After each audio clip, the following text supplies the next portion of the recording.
الحمد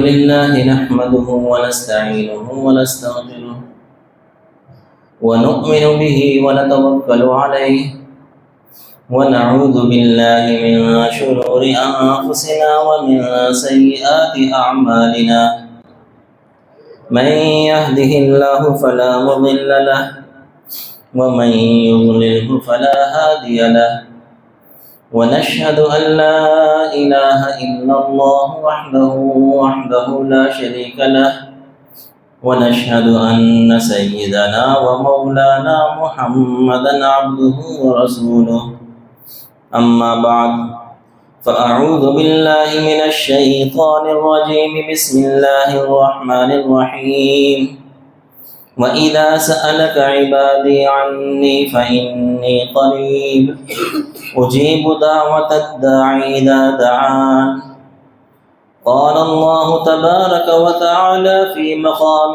آخر وادعوه خوفا وطمعا إن رحمة الله قريب من المحسنين قال النبي صلى الله عليه وسلم من سره أن يستجيب الله له عند الشدائد والكرب فليكثر الدعاء في الرخاء صدق الله مولانا العظيم وصدق رسوله النبي الكريم ونحن على ذلك لمن الشاهدين والشاكرين والحمد لله رب العالمين. میرے محترم دوستوں بزرگوں، اللہ تعالیٰ کا بہت بڑا فضل اور احسان کہ اللہ تعالیٰ نے رمضان المبارک کے روزے رکھنے اور کچھ نہ کچھ کسی درجے میں عبادت کرنے کی توفیق عطا فرمائی. رمضان کا مہینہ اپنے اختتامی مراحل پر ہے،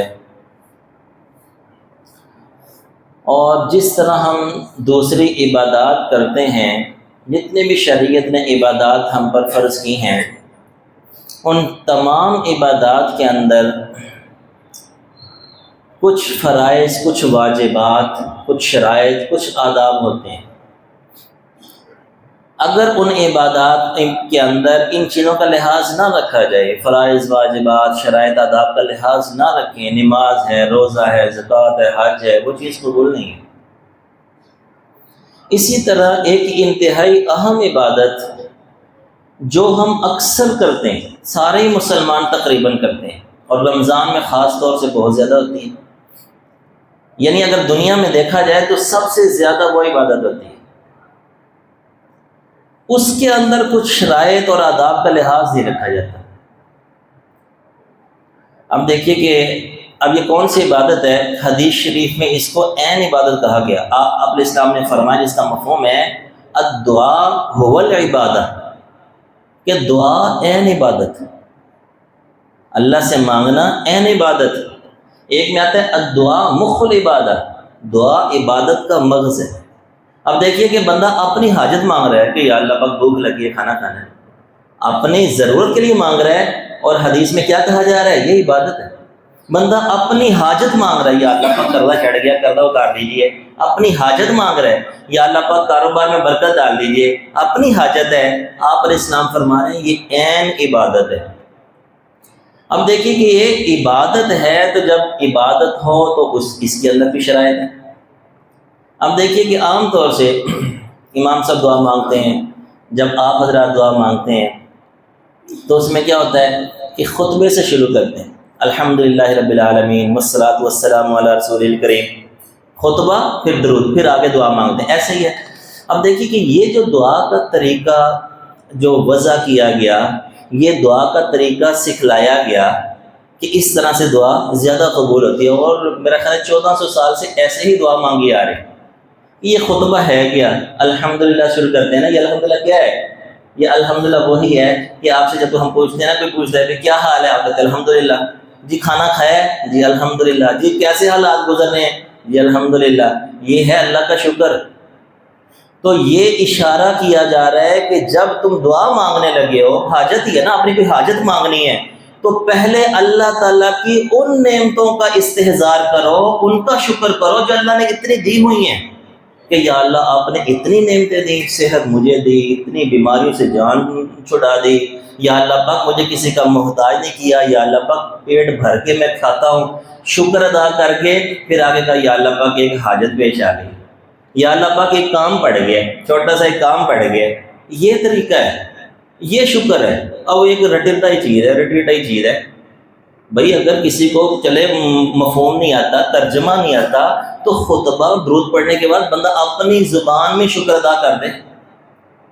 بلکہ حدیث شریف میں آتا ہے غالباً، یا علماء کا مقول ہے، اس میں چونکہ مجھے ڈاؤٹ ہے کہ اللہ تعالیٰ کا سب سے زیادہ قرب، بندہ جو اللہ کے قریب ہوتا ہے نا، سب سے زیادہ قرب کس چیز سے حاصل ہوتا ہے؟ وہ شکر سے ہوتا ہے، کہ اللہ تعالیٰ شکر سے خوش ہی بڑے ہوتے ہیں، کیونکہ اللہ کا کھا رہے ہیں نا، اللہ تعالیٰ کی نعمتیں، اتنی نعمتیں ہیں تو اس کا شکر کریں تو اللہ تعالیٰ خوش بھی بڑے ہوتے ہیں۔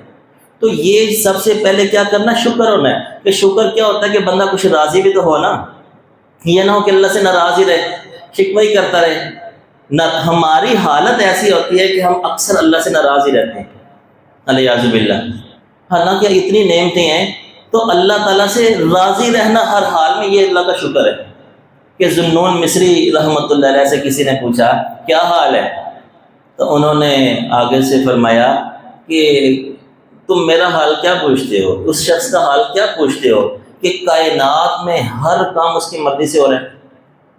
اس نے کہا، بڑا حیران ہوا کہ یار تیری مرضی سے سارے کام کائنات میں ہو رہے ہیں؟ اس نے کہا ہاں۔ انہوں نے کہا کائنات میں ہر کام جب میری مرضی سے ہو رہا ہے تو میری کیسی حالت ہوگی تم خود ہی اندازہ لگا لو، یار تمہاری مرضی سے کیسے ہو رہی ہے؟ تو کہنے لگے کہ جتنے بھی کام کائنات میں ہو رہے ہیں نا، جو اللہ تعالیٰ جتنے بھی کام کر رہے ہیں، میں سب پر ہی راضی ہوں، میں سارے کاموں پر راضی ہوں۔ تو میری یہ حالت ہوتی ہے کہ میں ہر حال میں اللہ سے راضی رہتا ہوں۔ اب دیکھیے کہ اللہ سے راضی رہنا تو اللہ تعالیٰ کتنے خوش ہوں گے، اتنی نعمتیں۔ اب بندہ کہے گا یا اللہ چھوٹا سا کام پڑ گیا، چھوٹا سا کام کیا ہے؟ یا اللہ ساری دنیا زمین سے لے کر آسمان تک خزانہ بھر کے دے دے، یہ چھوٹا سا کام ہے۔ بھئی کس سے مانگ رہے ہو؟ اب اللہ سے مانگ رہے ہو نا۔ اب اللہ کے لیے یہ کوئی بڑا کام ہے الیاذ باللہ کہ یہ زمین سے لے کر آسمان تک سونا ہی سونا بھر دے؟ یہ بڑا تھوڑی، چھوٹا ذرہ بھی نہیں کہہ سکتے بھائی، مثال ہے ہی ذرے کی، یہ ایک ذرے کی مانند ہے، ذرے سے چھوٹی کوئی مثال نہیں ہے۔ جب اللہ تعالیٰ خود فرما رہے ہیں کہ یہ دنیا مچھر کے پر کے برابر ہے، تو یہ کوئی بڑا کام نہیں ہے۔ تو طریقہ کیا ہے کہ پہلے شکر ادا کرو۔ اب شکر پیدا کیسے ہوگا؟ حضرت ذوالنون مصری رحمۃ اللہ فرماتے تھے کہ مجھ پر ایک ایسا وقت گزرا کہ میں ہر وقت پریشان رہتا تھا۔ اللہ تعالیٰ نے جو نعمتیں دی ہوئی تھی وہ تو دی ہوئی تھی، ہر وقت پریشان، روٹی بھی مل رہی ہے، مکان بھی ہے، کپڑا بھی ہے، سارے کام ویسے ہی ہو رہے ہیں، کاروبار بھی ہے، ہر وقت پریشان۔ وہ کہتے ہیں میں نے غور کیا کہ یار یہ ہے کیا، اتنی دوڑ دھوپ، اتنی محنت میں کرتا ہوں اور پریشانی نہیں ختم ہوتی۔ تو انہوں نے کیا غور کیا تو کہتے ہیں کہ مسئلہ مجھے یہ سمجھ آیا کہ میں دنیا کے معاملے میں اپنے سے اوپر والے لوگوں کو دیکھتا تھا کہ یار اس کی پہلے ایک دکان تھی اب 2 ہو گئی ہیں، میں اور کام تیز کر دیتا تھا۔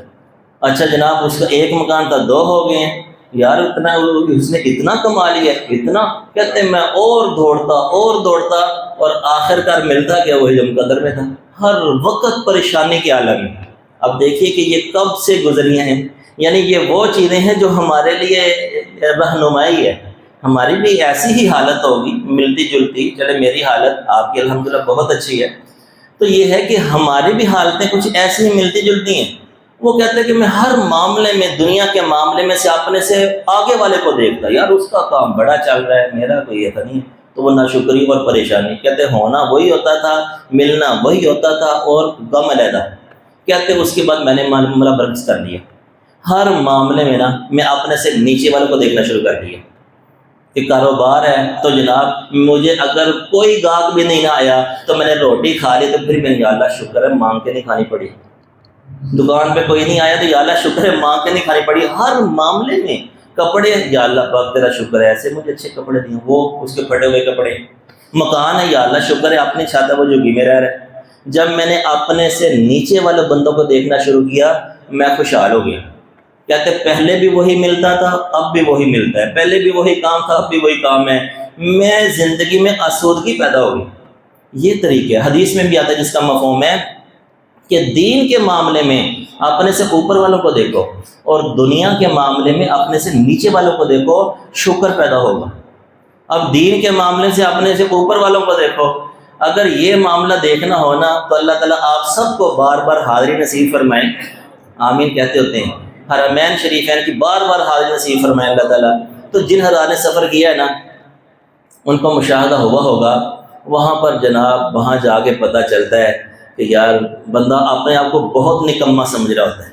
وہ اتنی لوگ عبادت کر رہے ہوتے ہیں جناب، وہ اتنے طواف کر رہے ہیں، عمرے کر رہے ہیں، عام لوگ یقین جانیے وہ عمرہ کر کے آئے ہیں جناب، پھر وہ ٹیکسی پکڑ رہے ہیں جی ایک کر لی ہے جی، اچھا جی دوسرے کے لیے جا رہے ہیں، اللہ بندہ سر پکڑ کے بیٹھ جاتا ہے یار یہ کیا ان کو لگا ہوا ہے۔ لازمی بات ہے وہاں طواف کرنا ایک ہمت کا کام ہے۔ ہمارے دوست ہی ہیں حج میں ہمارے ساتھ تھے بھائی آصف صاحب اور بھائی رئیس صاحب، تو یہ ایک مرتبہ بتانے لگے کہ مطاف میں ان کو نا ایک مرتبہ ایک بزرگ سے ملاقات ہوئی، ان کے پاس کچھ راشن وغیرہ تھا، خشک راشن چنے یہ تھے، وہ باتیں کرتے وہ بات یہ پتہ چلی کہ جناب وہ بزرگ آدمی روزانہ تقریباً 70 طواف کرتے ہیں۔ وہ حرم سے باہر نہیں نکلتے تھے، وہ کھانا کھائیں گے تو حاجت بھی آئے گی، وہ خشک چیزیں پاس رکھی ہوئی تھیں، طواف پہ طواف طواف پہ طواف۔ یہ روحانی طاقت بھی ہوتی ہے، بندہ جب عزم کر لینا تو اللہ تعالیٰ مدد ہے۔ یہ آج کل کے بزرگ ہیں جناب جو حضرات گئے ہوئے ہیں 5 طواف کرنا، جی چشتی صاحب ہر نماز کے بعد طواف کرنا ایک بڑا کام ہے جناب۔ بہت بڑا ولی ہوتا ہے جو کہ یار میں نے ہر نماز کے بعد ایک طواف کیا ہے، وہ ایک طواف کئی کلومیٹر کا بن دیتا ہے جناب، تو یہ اتنے طواف کری جا رہے، عمرے کر رہے، وہاں جا کے پتہ چلتا ہے یار ہم تو دین میں بڑے نکمے ہیں۔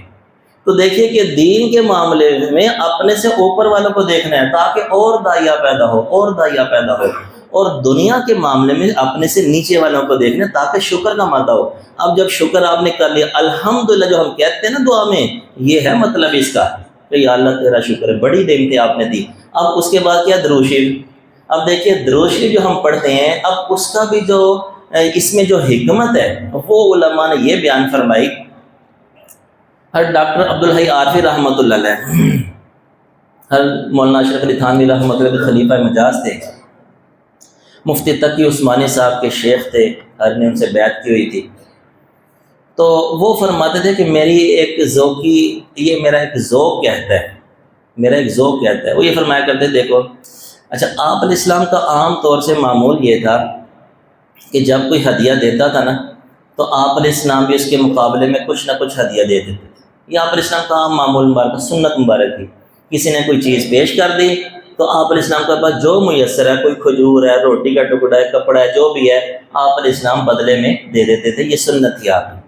اچھا بعض اوقات کچھ نہیں ہوتا تھا نا تو پھر آپ علیہ السلام دعا دے دیتے تھے، بلکہ یہ دعا کا جو معاملہ ہے نا حضرت عائشہ رضی اللہ عنہ سے روایت ہے جس کا مفہوم یہ ہے کہ آپ علیہ السلام نے فرمایا، اس کا مفہوم یہ ہے کہ اگر کوئی بندہ دوسرے کو ہدیہ دیتا ہے، ایک بندے نے دوسرے کو ہدیہ دیا، لاکھ روپیہ دے دیا، اور دوسرے نے آگے سے اس کو جزاک اللہ کہہ دیا، دعا دے دی، تو حدیث میں آتا ہے جس نے دعا دی اس کا ہدیہ لاکھ والے سے بڑا ہے۔ اب ہمارے اصل میں نا ذہن میں لاکھ کا تصور ہے، لاکھ کی وقت ہے، دعا کی وقت نہیں ہے، کہ جو یہ کہہ رہا ہے کہ اللہ تعالیٰ تجھے جزا دے، اللہ تعالیٰ تجھے برکتوں سے بھر دے۔ حدیث میں آپ علیہ السلام فرما رہے ہیں کہ اس کا جو ہدیہ دعا کا یہ وہ لاکھ والے سے زیادہ ہے۔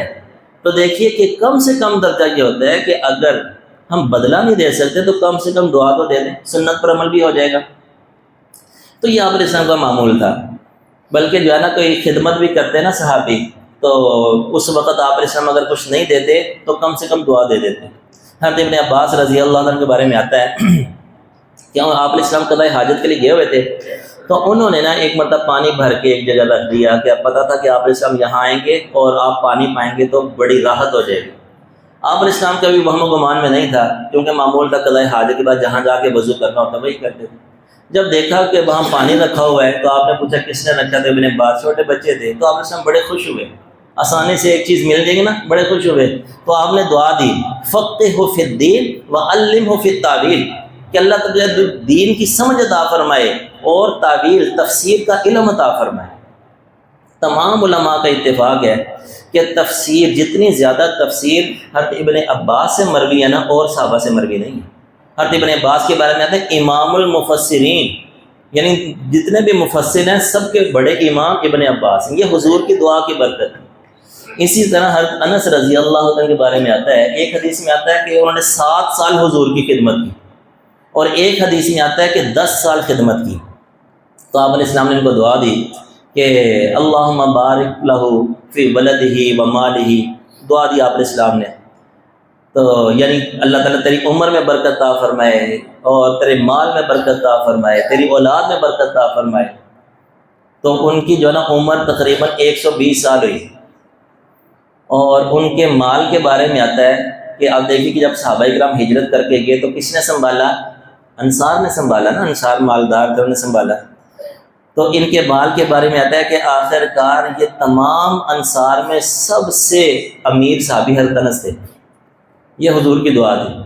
اور اولاد میں ایسی برکت ہوئی کہ حضرت انس فرماتے ہیں کہ 120 بچے جس سال غالباً حجاج بن یوسف آیا، غالباً اس سال کی بات ہے یا اس سے پہلے کی، انہوں نے فرمایا کہ 120 بچے تو اپنے ہاتھ سے میں نے دفن کیے۔ یہ وہ تھے جو یعنی وفات پا گئے، جو زندہ تھے ولادہ تھے، اتنی اللہ پاک نے اولاد دی۔ تو برکت کیا تھی؟ وہ آپ علیہ السلام کی دعا تھی اصل میں پیچھے۔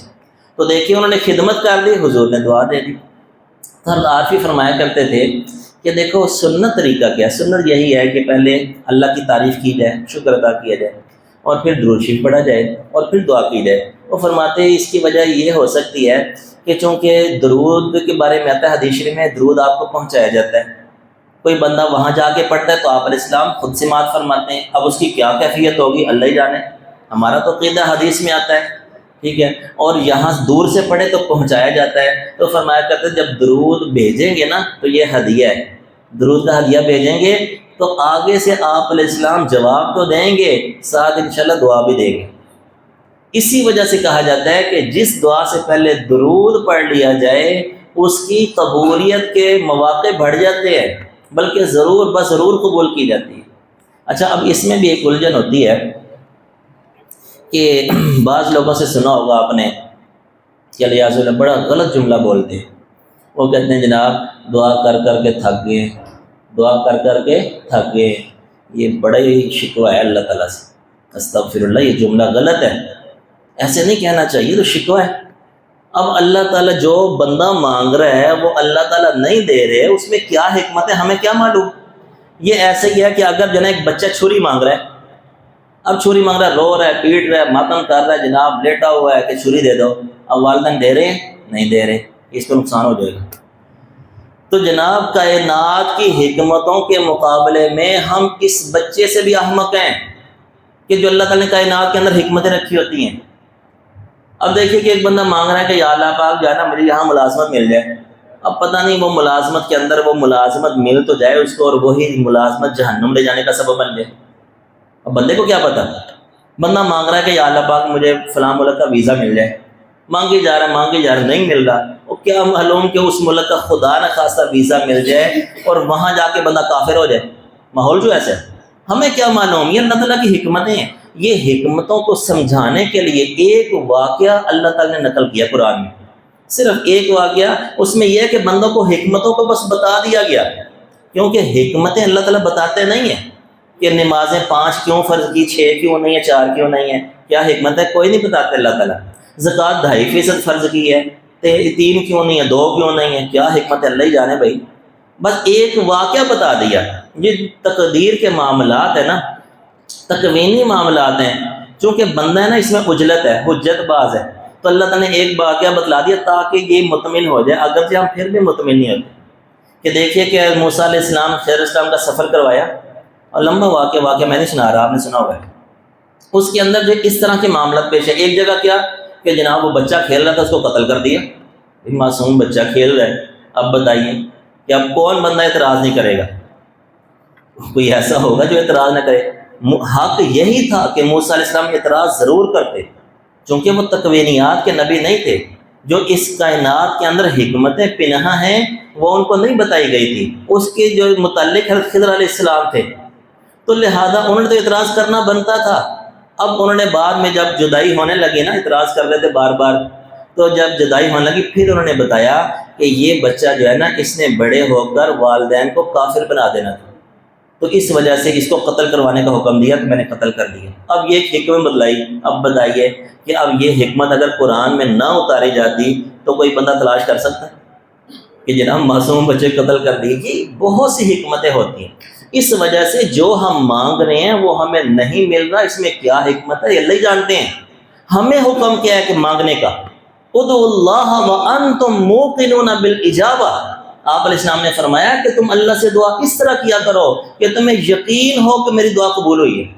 اور قبول کے بارے میں احادیث میں آتا ہے کہ مختلف صورتیں ہوتی ہیں، بعض اوقات وہی چیز دے دی جاتی ہے جو مانگی جا رہی ہوتی ہے، بعض اوقات اس دعا کی برکت سے کوئی مصیبت ٹال دی جاتی ہے، اور بعض اوقات کیا ہوتا ہے کہ اس دعا کی برکت سے اللہ تعالیٰ وہ نہیں دیتے بلکہ کسی نیکی کی توفیق دے دیتے ہیں، اور بعض اوقات کیا ہوتا ہے کہ جناب وہ دعا جو ہے نا اس کا آخرت میں ذخیرہ کر دیا جاتا ہے، اجر مل جاتا ہے۔ بلکہ ایک حدیث میں آتا ہے، اس کا مفہوم ہے کہ جب بندہ دیکھے گا نا کہ یار یہ میرے اعمال ڈھیر لگا ہوا، یہ کام تو میں نے کیا ہی نہیں، تو بتایا جائے گا جناب یہ وہ دعائیں ہیں جو دنیا میں تمہیں نہیں دیے گئے، یہ اس کا اجر ہے۔ تو اس وقت بندہ دعا کرے گا، اس وقت بندہ یہ کہے گا، یہ حدیث میں آتا ہے، بندہ یہ کہے گا کاش کہ ایک دعا بھی قبول نہ ہوتی۔ بس بندہ ہے نا، اب دیکھو ادھر جا کے، اب ادھر کیا کہہ رہا ہے کہ یا اللہ، بندہ تھک گیا جی مانگ مانگ کے، ادھر جا کے یہ کہے گا ایک بھی نہ ہوتی، بندہ فوراً مکر جاتا ہے۔ یہ بندے کی طبیعت ہے، خصلت ہے کہ ادھر تھا تو ادھر بات، ادھر تھا تو ادھر ہو گیا۔